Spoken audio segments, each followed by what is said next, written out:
अस्सलाम वालेकुम, नमस्ते, सत श्री अकाल। नाज़रीन, welcome to another episode of फनकार।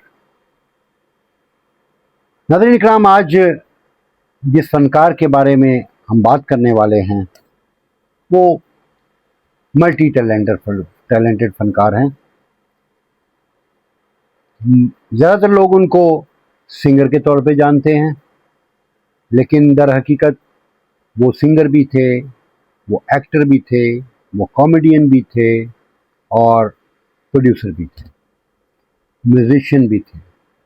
उन्होंने बहुत सारे सॉन्ग का म्यूज़िक भी बनाया था, मौसीकार। नाज़रीन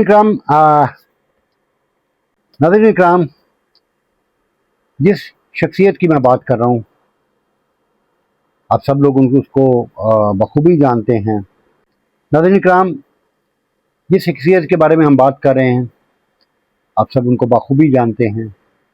king of yodeling, Kishore Kumar.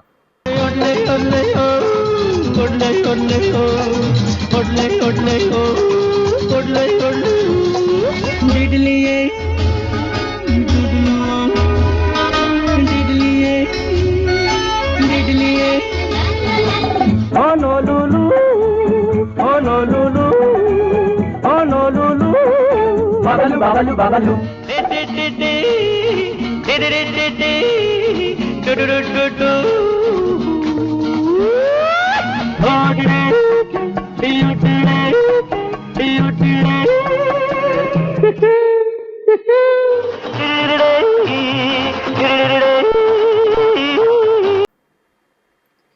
किशोर कुमार वो सिंगर जिन्होंने 3 दहाइयों तक राज किया। उन्होंने मोहम्मद रफ़ी साहब के साथ भी गाने गाए। फिर उनके बाद का जो दौर है उसमें भी कुछ देर वो उनकी आवाज़ हमने सुनी। बहुत सा हमारा जो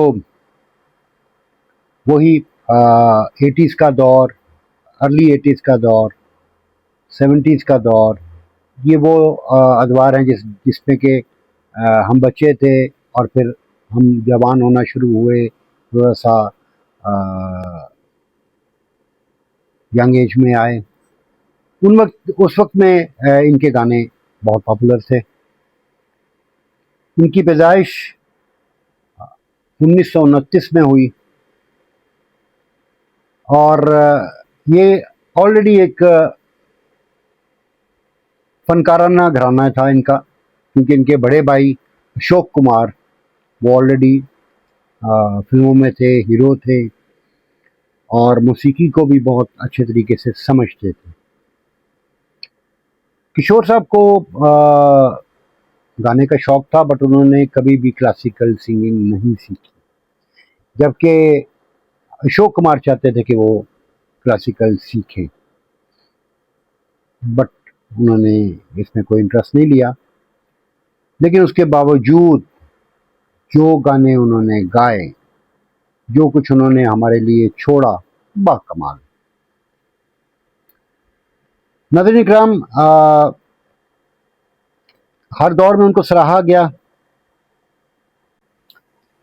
नाज़रीन इकराम, इन्होंने हर दौर में ही हिट गाने दिए और इनके गाने उस वक्त के हर स्टेशन पे बजा करते थे, रेडियो पे, टीवी में, फिल्म में, हर जगह पे किशोर कुमार के सॉन्ग्स थे, क्योंकि इनकी आवाज़ बड़ी मेलोडियस थी। और इनका सबसे बड़ी बात ये थी कि हर आर्टिस्ट पे इनकी आवाज़ सूट करती थी।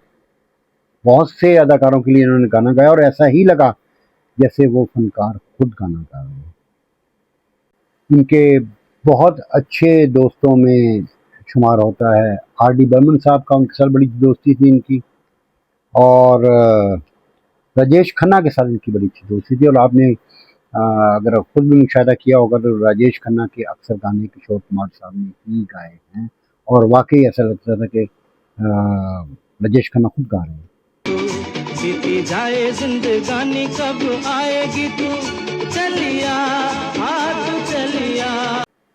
इनके बाद भी और इनसे पहले भी जो अदाकार हैं इनके लिए इन्होंने प्लेबैक सिंगिंग की है।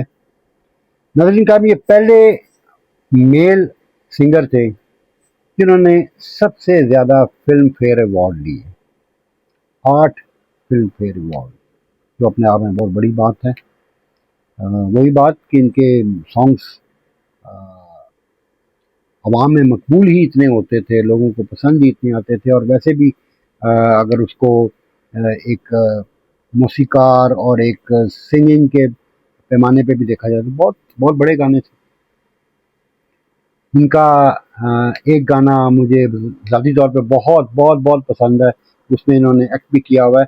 और वो एक ही फिल्म है जिसमें ये तीनों भाई एज ए हीरो आए हुए हैं, अशोक कुमार, किशोर कुमार और इनके एक और भाई थे वो तीनों। और उसमें एक गाना था ये लड़की भीगी भागी सी, और उसमें इनका वो जो पानाज और इस किस्म की, क्योंकि मैकेनिक बने होते हैं, उसके साथ वो म्यूज़िक बजाना कमाल है। अगर आपने नहीं सुना तो सुना आप, बल्कि सुनना देख के सुनिएगा वीडियोस में, तो बड़ा मज़ा आएगा आपको, बहुत मज़े का गाना।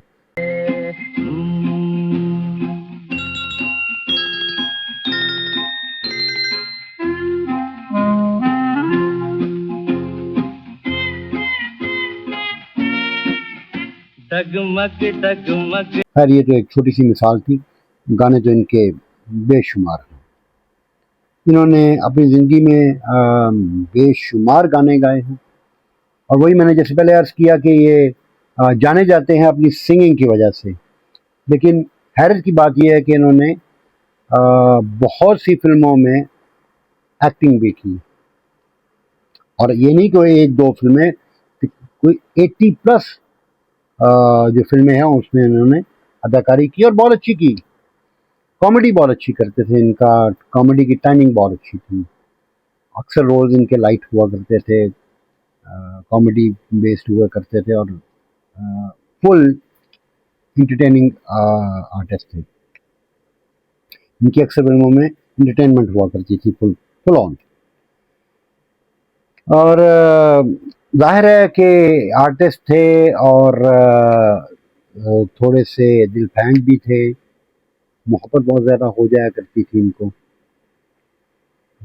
तकरीबन 4 शादियां की इन्होंने मुख्तलिफ औकात में, जिसमें एक दो तो बहुत कम अर्सा के लिए चली, साल 2 साल के लिए, और फिर कुछ चली भी, जैसे कि लीना चंद्रवरकर, ये आखिरी इनकी वाइफ थी जो इनके साथ आखिरी वक्त में थी।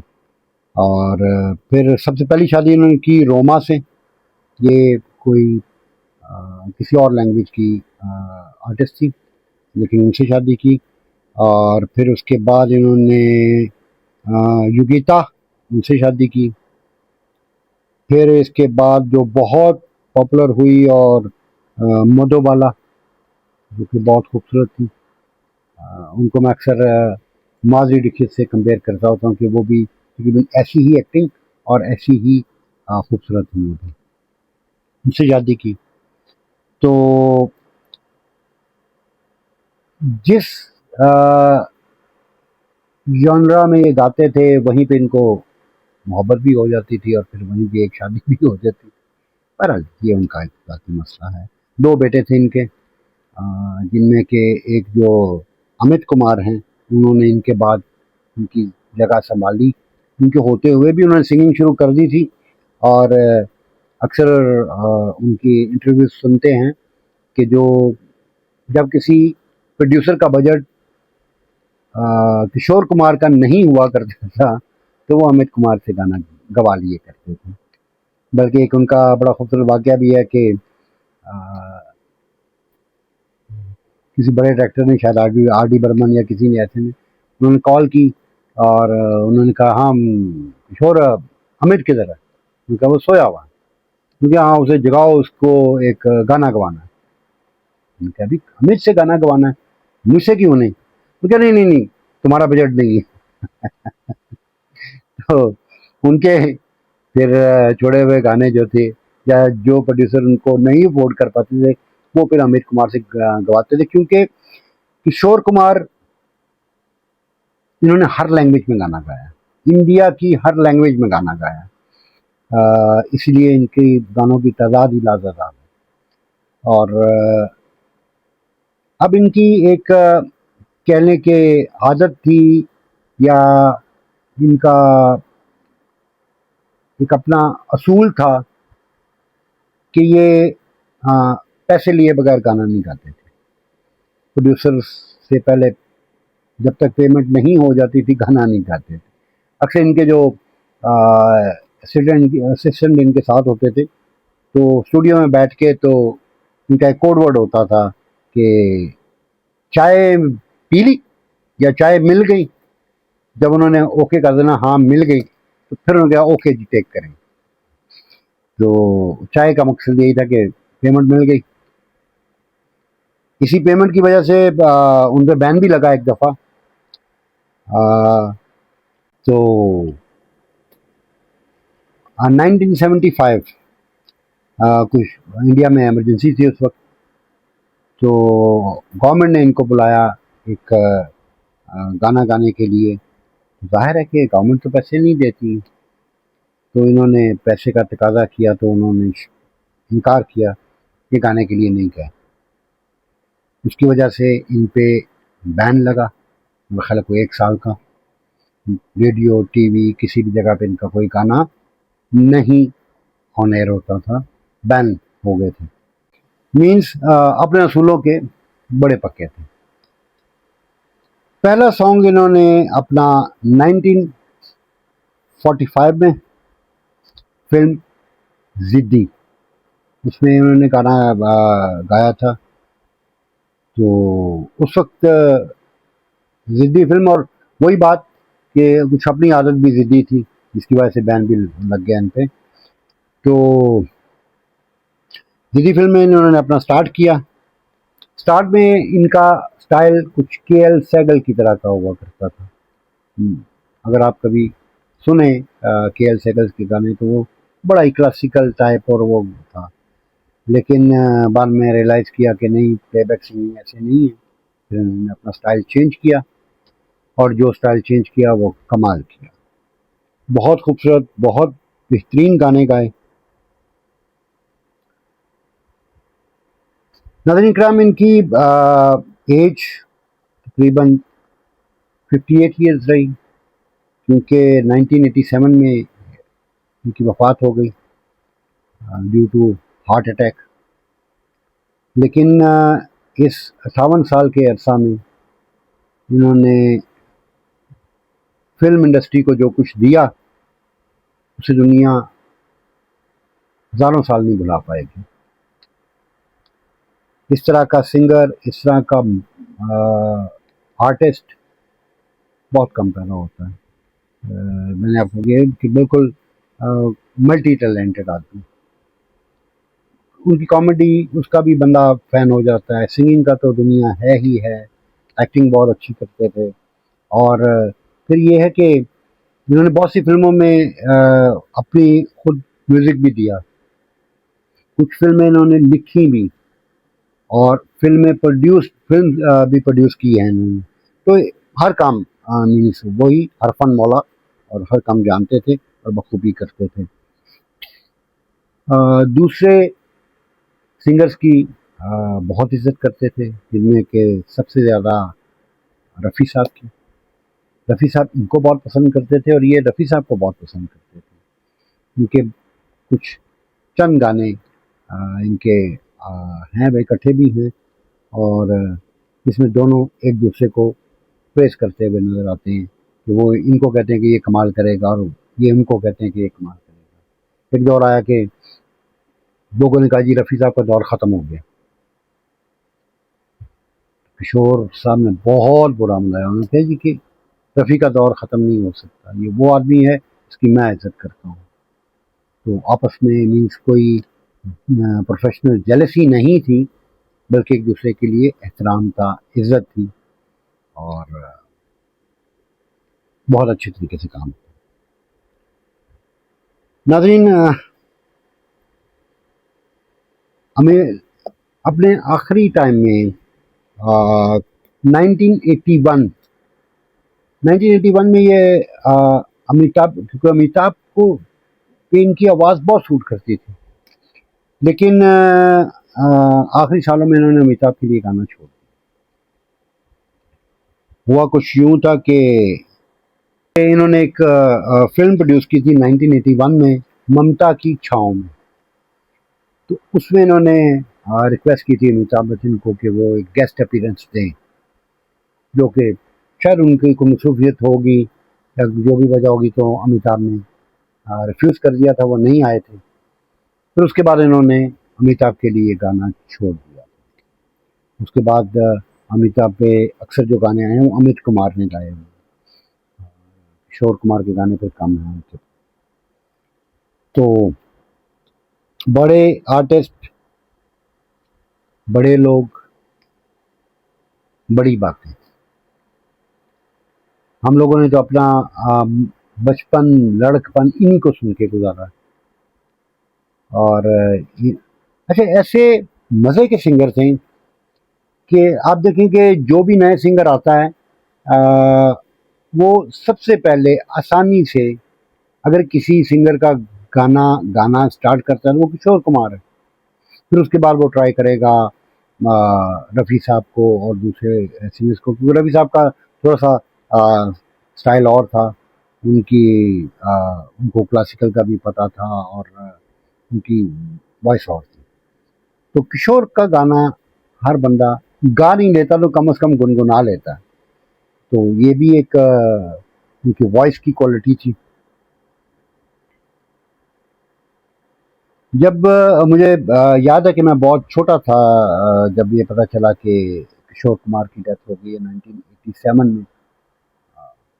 तो खैर अभी बच्चे थे, इतना तो नहीं पता था, लेकिन आहिस्ता आहिस्ता आहिस्ता जब पता चला कि वो कितने बड़े सिंगर थे और क्या वो दौर था, और अब आके अगर हम सोचते हैं अच्छा उस दौर में हम थे, उनके दौर में हम थे, बड़ा एक अच्छा सा एहसास होता है।